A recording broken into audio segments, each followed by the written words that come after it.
Chers internautes, bonjour. Nous sommes aujourd'hui en compagnie de Jean-Loup Isambert. Bonjour Jean-Loup. Bonjour Raphaël et bonjour aux internautes du Cercle des Volontaires.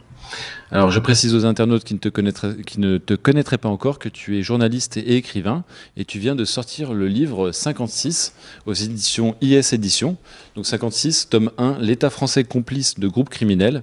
C'est un ouvrage qui aborde le thème de ces groupes criminels islamistes terroristes qui ont des liens avec le pouvoir politique français et notamment le pouvoir socialiste, mais pas uniquement.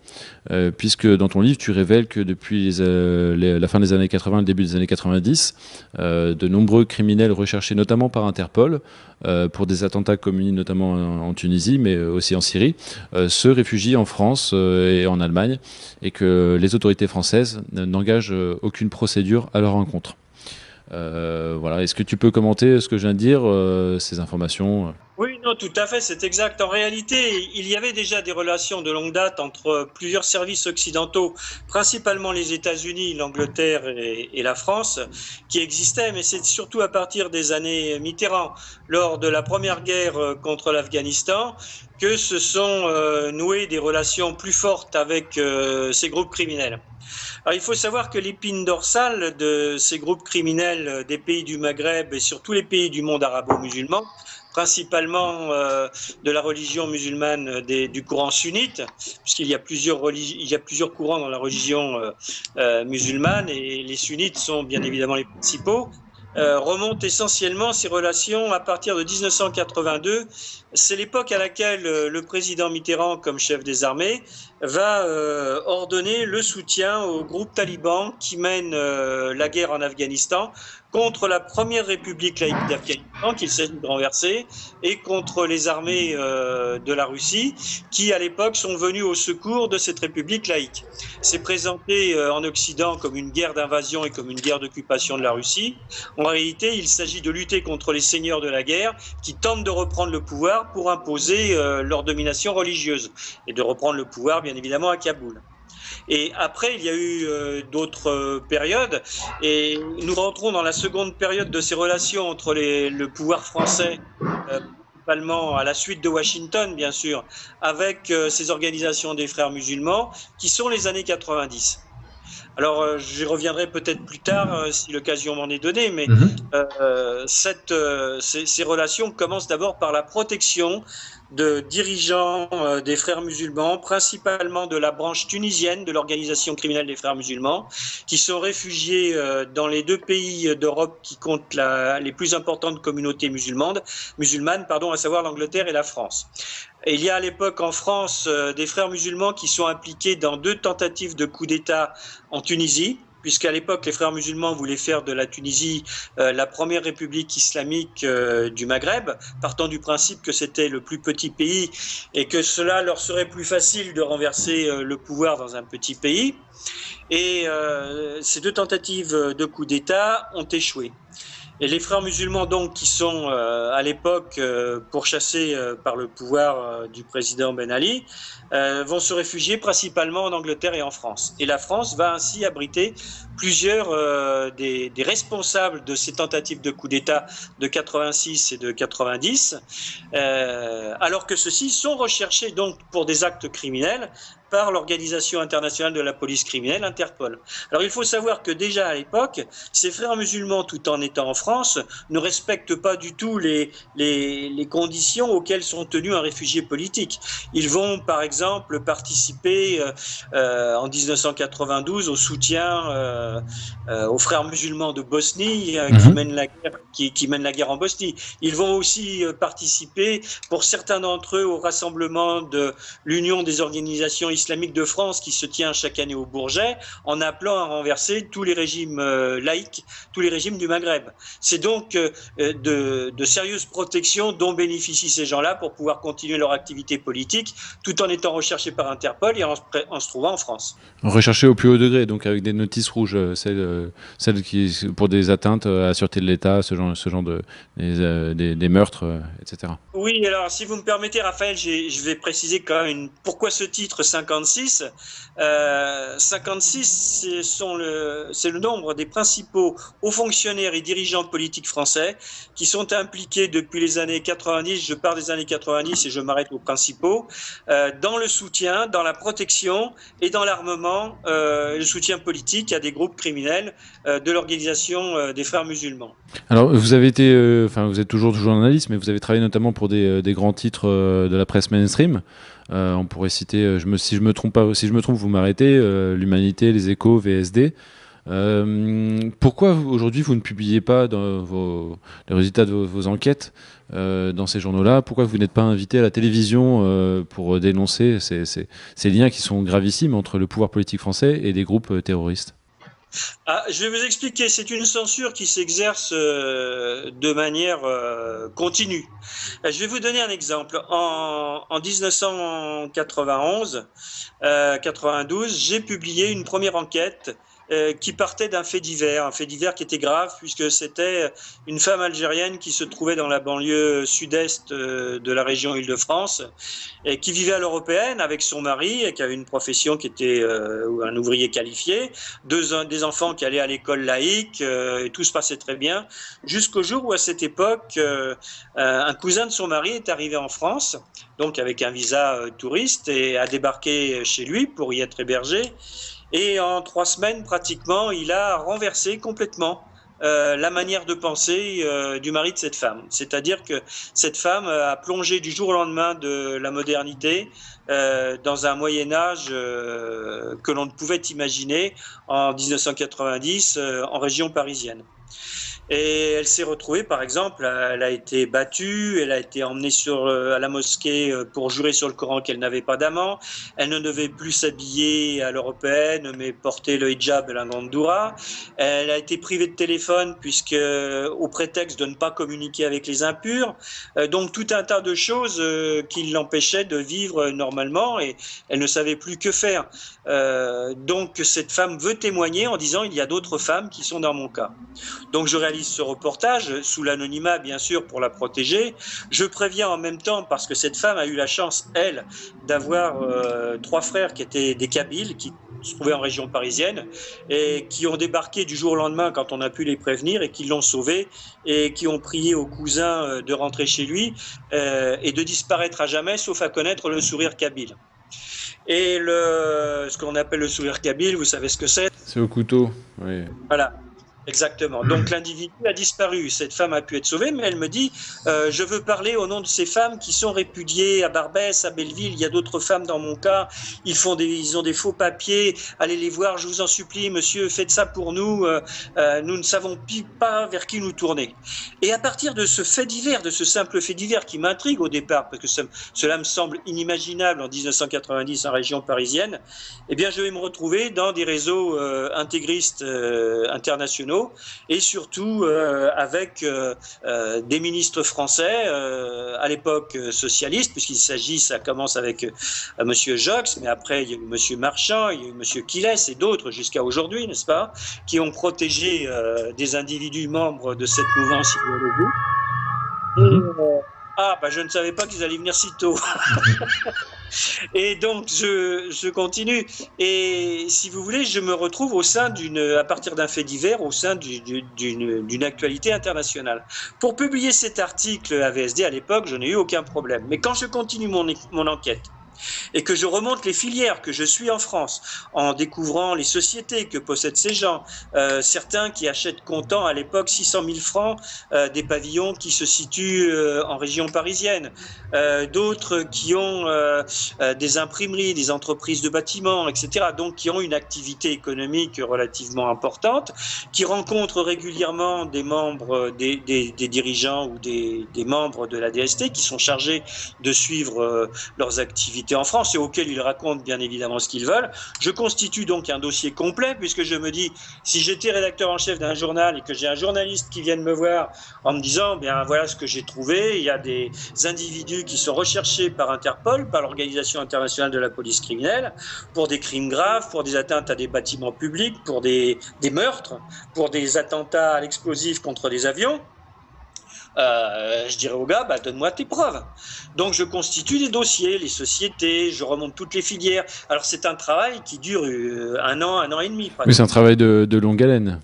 Un travail de longue haleine. Je vais dans les cités, je rencontre les associations, je discute avec les jeunes, avec des femmes qui ont été répudiées. Et puis après, je participe, je serai le seul journaliste à pouvoir rentrer dans le meeting du Fils qui se tient à Paris le 29 mars 1992, où je réussis à récolter des informations. Donc le Fils, pour les internautes les plus jeunes, qui sont nés d'ailleurs après...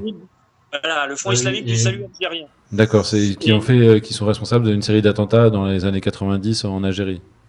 Voilà, et quand je veux publier donc cette deuxième partie, où je dispose des preuves, bien évidemment, je vais voir le rédacteur en chef de VSD de l'époque, je lui propose mon reportage, il veut dire oui, c'est un beau sujet, pas de problème, nous sommes le vendredi, là, un vendredi soir. Et il dit, pas de problème, on fait ça, on ne discute même pas du financement, parce que du paiement du reportage.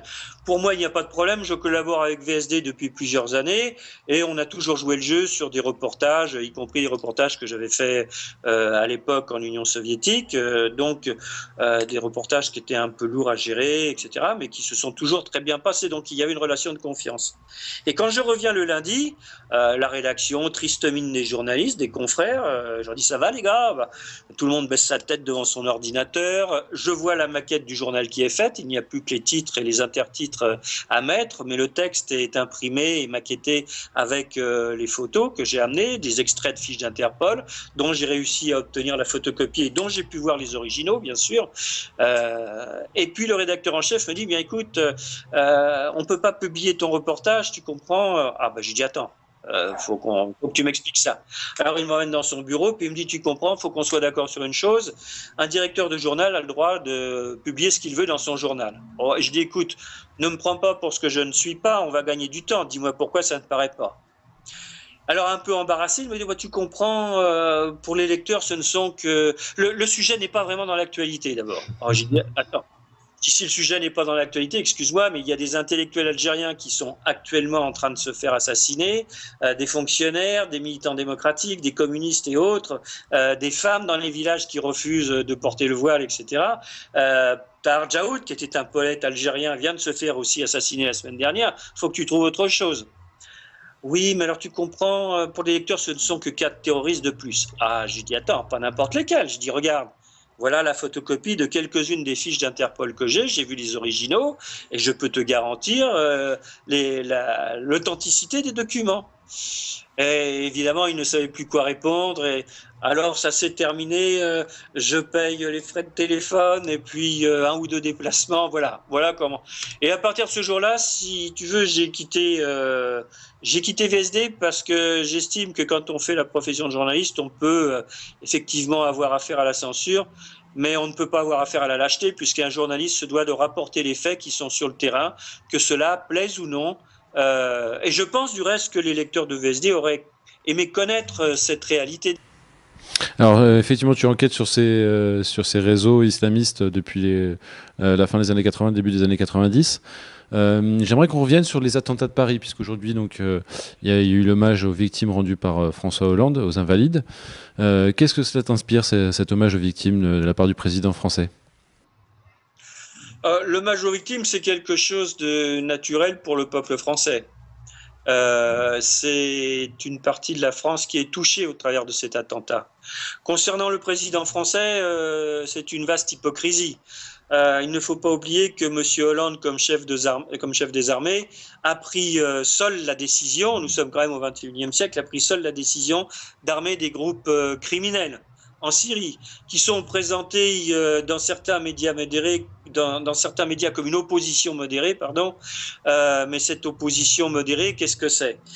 Cette opposition modérée, c'est le Conseil national syrien mis en place par les frères musulmans qui, depuis plus de 50 ans, mènent des actions terroristes pour renverser le gouvernement laïque de la République arabe syrienne.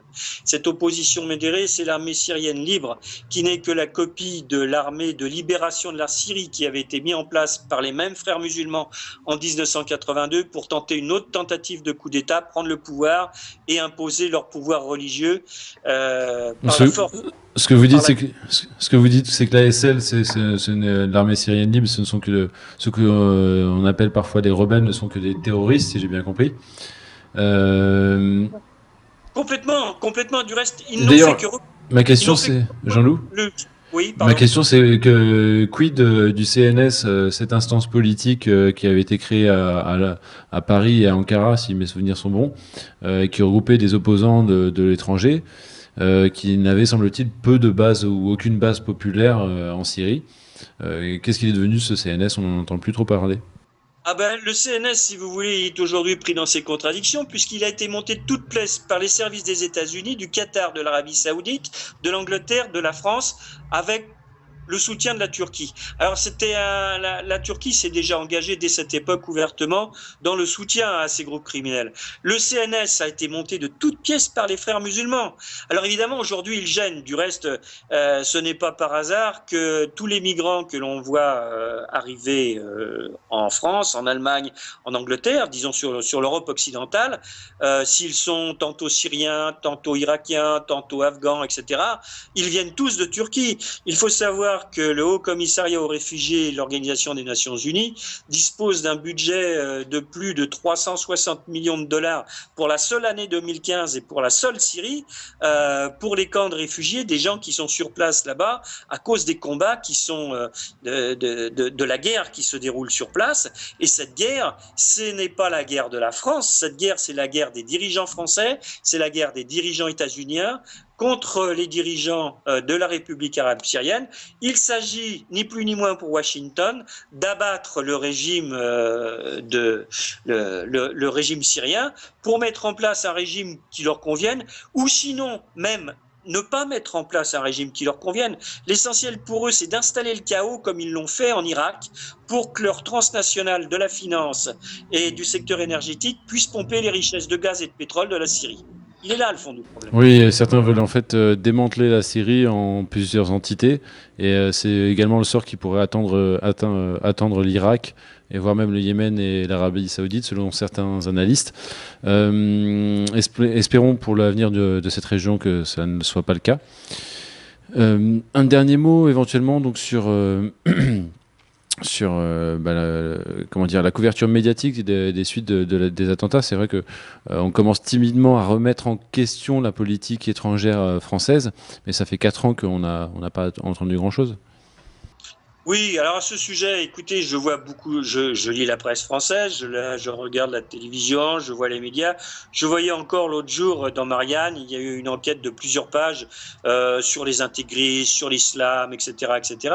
Mais ce que je constate, c'est qu'aucune chaîne de télévision ni aucun média de la presse écrite ne met en cause les dirigeants français, comme je le fais dans mon livre, preuve à l'appui, bien sûr, parce que quand on porte des accusations comme je les porte contre les dirigeants français, ce sont des accusations graves, il faut donc apporter les preuves de ce que l'on avance.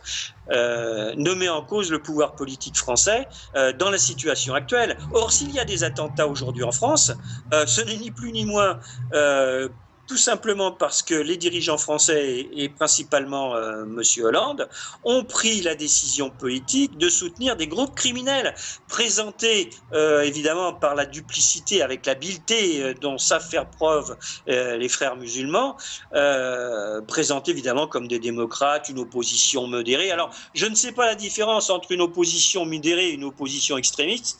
Sans doute, Monsieur le Président de la République pourrait nous l'expliquer. Alors peut-être que l'opposition modérée ne se contente que de faire des attentats à coups de voitures piégées, et l'opposition extrémiste, elle, décapite ou assassine froidement à la mitrailleuse lourde plusieurs centaines de civils, comme ils l'ont fait dans certaines régions en Syrie. Alors c'est sans doute là que se trouve la différence entre l'opposition modérée et l'opposition extrémiste. Toutefois, permettez-moi quand même de souligner quelque chose. Je souhaite beaucoup de plaisir à M. Poutine, qui commence à parler d'une opposition qui pourrait peut-être s'asseoir à une table des négociations, parce que toute cette opposition a été fabriquée de toutes pièces à l'initiative de Washington, et elle a été faite uniquement avec le pendant de l'opposition. Leur outil de travail de Washington, c'est la confrérie des frères musulmans. Très bien. Et avec en toile de fond, effectivement, l'Arabie Saoudite et le Qatar, qui sont un petit peu les alliés des Occidentaux dans la région. J'avais trouvé une formule quand j'étais en Syrie. Une formule, je sais pas, tu pourras rebondir là-dessus, peut-être.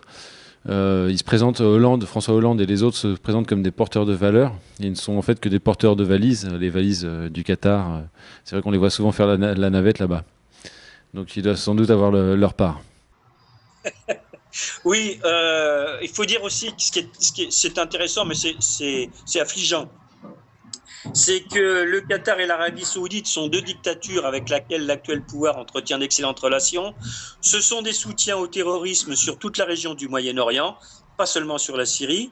Il y a eu du reste des notes que je vais publier dans le tome 2 du Trésor américain qui désignent nommément des financiers de ces groupes terroristes qui sont actuellement sur la Syrie. Mmh. Mais il y a un partage, une lutte entre le Qatar et l'Arabie Saoudite pour essayer de s'imposer un peu. Ce sont des régimes finissants, au-delà des fastes et puis de ce que l'on peut voir dans les médias où l'on présente ces pays très riches, enfin des familles très riches, parce que le peuple, les immigrés qui viennent travailler crèvent de faim. Ils se disputent l'hégémonie sur la région. Alors ça, c'est retombé aussi sur la composition des organisations dont vous parliez tout à l'heure, comme le CNS, l'armée syrienne Nimr, etc. Parce que tantôt, le Qatar et la Turquie veulent favoriser tel groupe, alors que l'Arabie Saoudite et les États-Unis préfèrent en favoriser d'autres. Donc, ce qui fait que vous avez des différences parfois et des changements dans les compositions à la tête de ces organisations. Mais sur le fond, c'est la même confrérie des frères musulmans qui mène le bateau et qui est l'outil de travail des États-Unis, comme elle l'a été contre la Libye, comme elle l'a été contre la Tunisie, comme elle l'a été contre l'Égypte et comme elle l'est aujourd'hui contre la Syrie. Eh bien, Jean-Louis Isambert, merci beaucoup pour votre analyse. Et donc, je rappelle le titre de votre livre, 56, tome 1, L'État français complice de groupes criminels, donc sorti aux éditions IS Éditions.